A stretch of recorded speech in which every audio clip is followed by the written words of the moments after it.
Hello everyone and welcome to the BoldChess show. I'm your host Roland, and in this video I'll be taking on the Stockfish chess engine at level 5 on leechess.org, playing with the white pieces and using the London system opening. This is the 5th installment in our series on how to defeat Stockfish levels 1 to 6 as white. To ensure a consistent and educational experience, I'll be using the London system in each video throughout the series.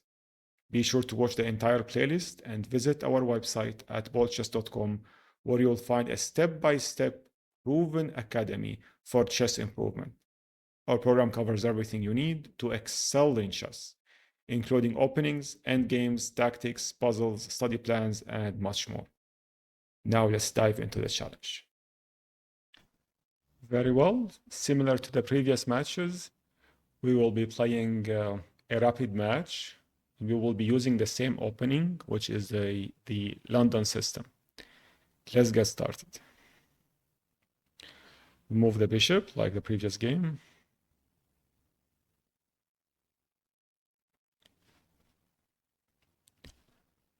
I'm going to go with pawn to e3.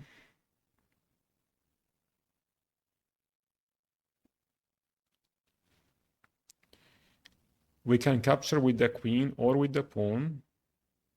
I believe it would be much more accurate to capture with the queen to keep these pawns intact next to the king. He's checking our queen, attacking it, while developing a piece to gain a tempo. We do have to move our queen. We will move it to a4 to prevent any future threats. And with this way, we will also add the pressure to the queen side. Now we will continue our development in the London system by developing our knight.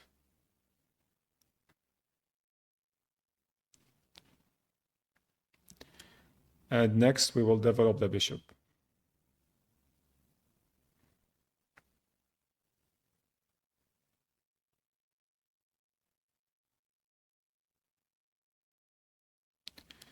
He is now attacking our bishop here. We will need to see what to do. We can either move it to g5 or to g3. I'm considering both options. I believe moving it to g5 might be a better option.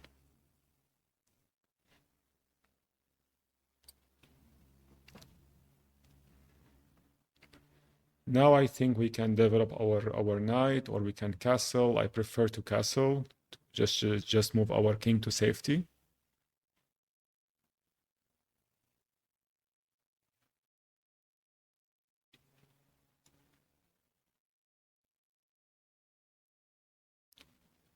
Let's see what we can do here. We can centralize the rook. We can maybe develop our knight. We can capture the knight here. Since my bishop is not doing much here at this square, I will capture the knight.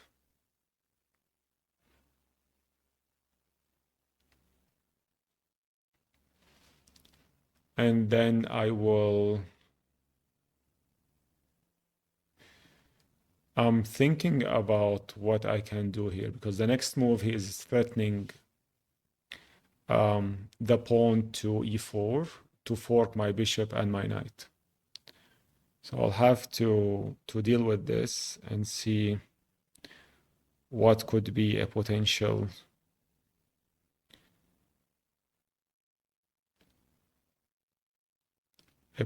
square.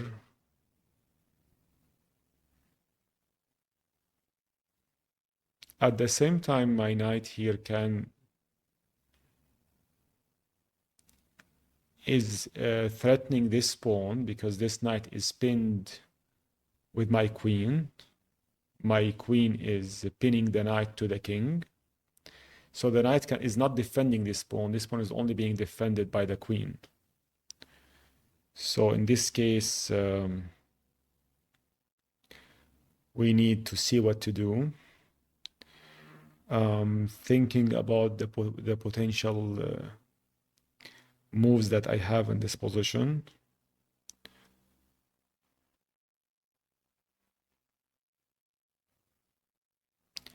What can we play here? We need to play an accurate move because we're playing against level 5. It's good to spend time and think about potential strategies here that we can apply.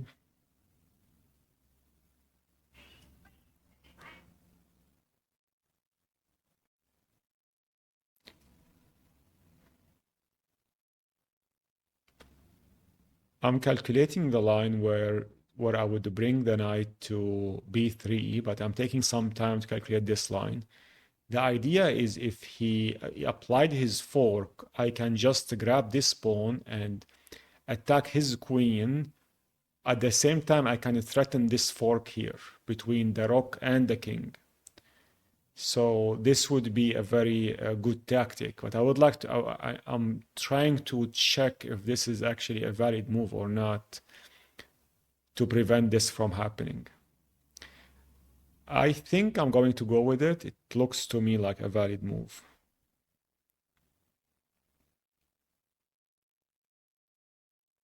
So he didn't apply the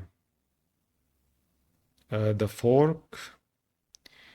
He moved the bishop very well. So this way he is preventing this from happening. He's protecting his hanged pawn. So now I really need to prevent this from happening. I cannot rely on this tactic because it didn't work out on level 5. I'm just going to push the pawn forward then to prevent the pawn from e5 to move to e4. He's now threatening my knight. So I do need to move my knight somewhere. I can't move it here. Here is very passive. E2 is a potential square, but I would like to keep this file open for my rook later on. So I'll move it to d5. He captured my knight. I have to capture back with the pawn.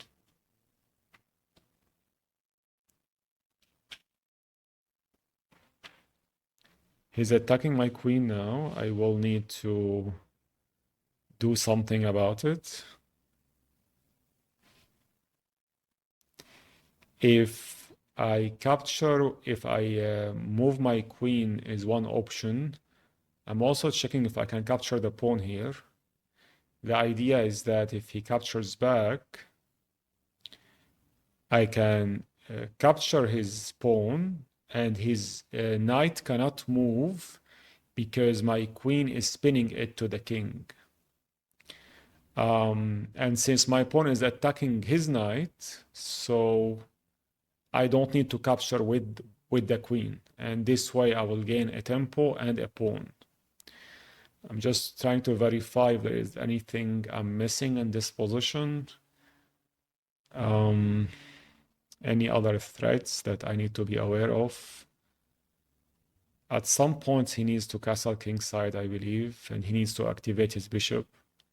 I would like to centralize my rocks at some time, but for now, I believe this can be a good option.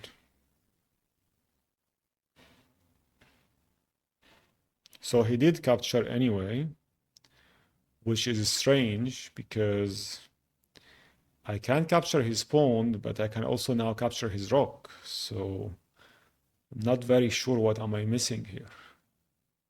Usually at level 5, they don't drop a rook this way. So is there anything that can be done if I capture this rook? I can check his king. Now he has to move his queen back, or he has to block the check. Is there anything, any tactic that I'm missing? Probably not. I'm going to capture the rook. He has to move the queen, I believe. Or the knight. Okay. What can I do in this position? I will maintain this pin for now. I will just centralize my rook.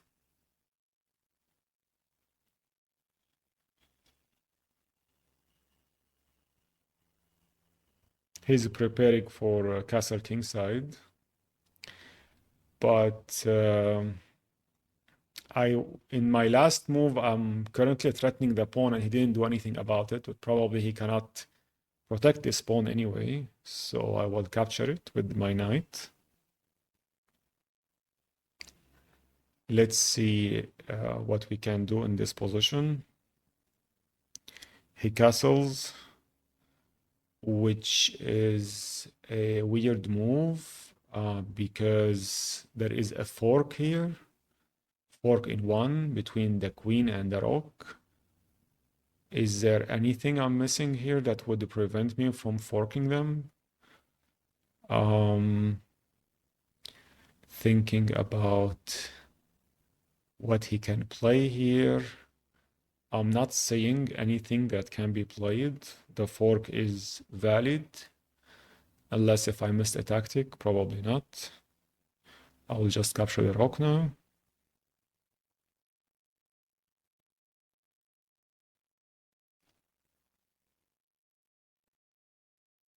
Very well, I will try to double my rocks on this file.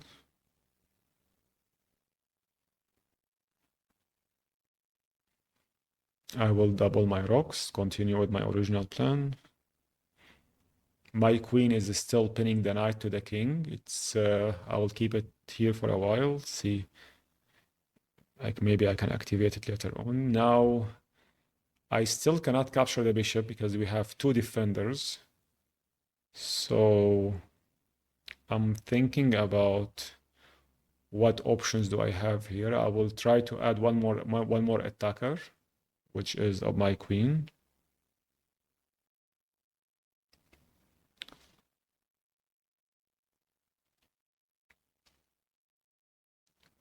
Very well. So in this case, I have this attack. And I also have, I can add more pressure by moving my queen. I'm not sure which way to go. There is also queen to a5 is interesting. Queen to b6. I can add pressure in this way. What could be the most accurate move here? Trying to take my time. I don't want to run into any tactical blunders here, just to make sure I'm playing an accurate move. There is this move too, which is very strong. It will force him to move his king. It will add more pressure to the knight. And now my second rook can be very active. The queen also is very interesting here. Maybe I'll start with the queen first, and then I will push the rook.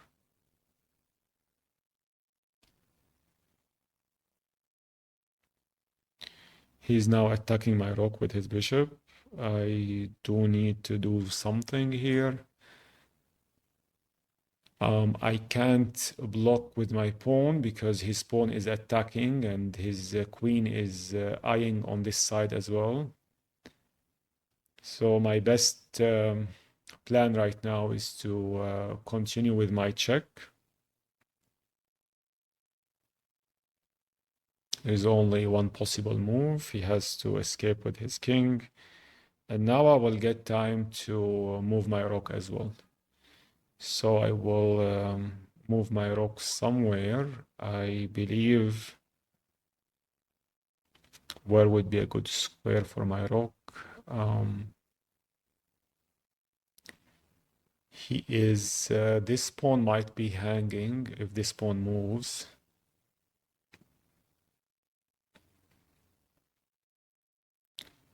I am tempting to move it to b1, but also I would like to maintain this file.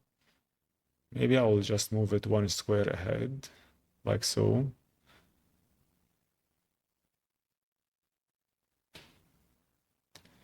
And see if that would get me anywhere. I have to capture the pawn. Have no other choice.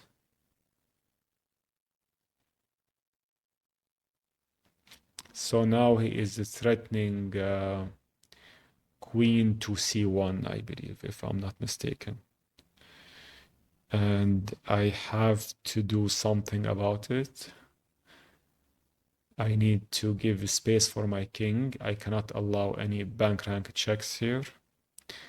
There is h3 and g3. I'm thinking between these two, but since I don't want my king to land on a dark square while his bishop is on a dark squares, so it's better for my king to escape to a light square. That's why I will go with this move. Pawn to g3.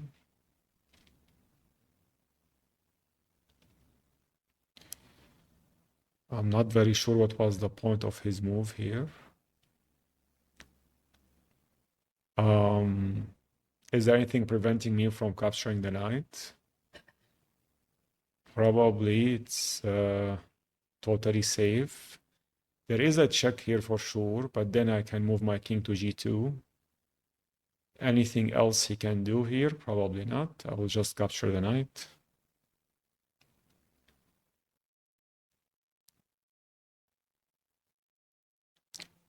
The key to success against Stockfish level 5 and possibly 6 is to take your time with your moves. Make sure you are playing and checking what is his plan, what could be his next move. Try to play slowly against it. It's difficult to play against these levels in bullet chess unless if you are an international master. If you are a normal club player, it's better to take your time and calculate the lines, and this will serve as a very good chess exercise as well.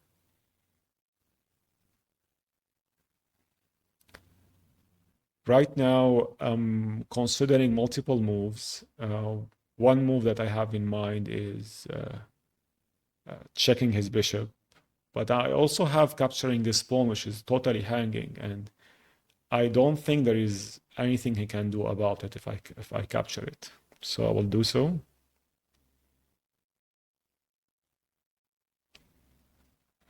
Just need to convert our advantage now. Slowly but surely, we need to find a way to capitalize on our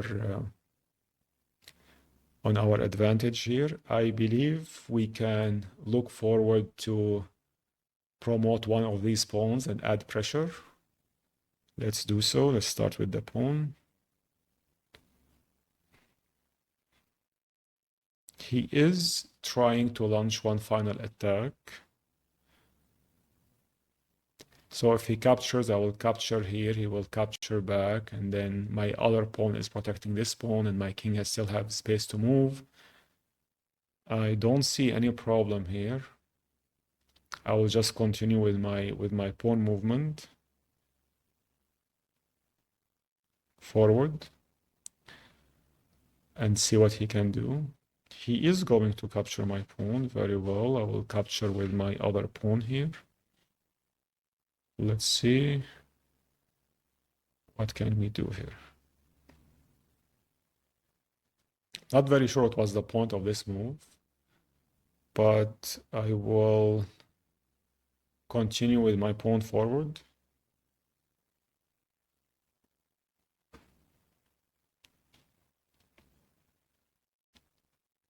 He seems to me like he's repeating moves or something. I will continue marching in.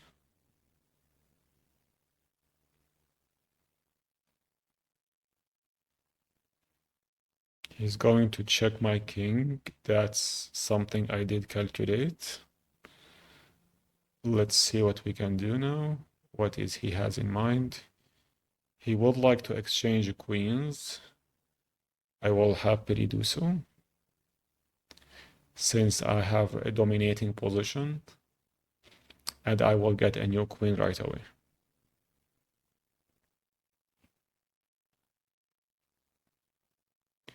So now I just need to convert this advantage. I'll start with rook to g8.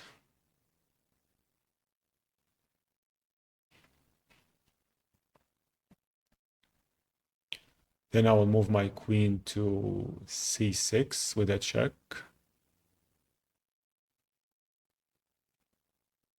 I will move my other rook to protect the first one to e8. And here I just need to find a checkmate pattern. I'll start with h8 here. And then I'll move my queen to h6, which will deliver a checkmate. Very well, this was a very good match.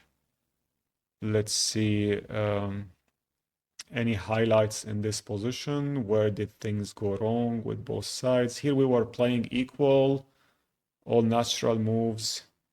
I think this move was very passive from level 5. Stockfish was recommending here to push the knight. I didn't do so. Here I was not supposed to capture the knight. This seems to be a mistake. I should have developed my knight, and then if he pushed forward, I will just execute this tactic here. If he captures my knight, I can capture his queen like so. If he didn't capture my knight, if he just moves his queen somewhere, then I have this devastating attack where I can either eat this pawn or potentially eat this pawn, capture this pawn, and check his king. And then at some time later, I can deal with this pawn, where he cannot capture back because his queen is pinned to the king. This was an interesting tactic. I did manage to see something like this, but it was one move later, so I did not see it. I believe here capturing my knight was a mistake according to Stockfish. He should have not captured my knight because this allows me to add more pressure on the queen side. And here as well, I think this was not a wise move. Capturing back, attacking my queen here was unnecessary. It was, I think, a mistake from level 5. And here it was just about converting the position. Stockfish here was recommending, let's see, here Stockfish was mostly recommending what movement instead of pushing the pawn. Was there anything better? He was recommending the queen, and then there is this line.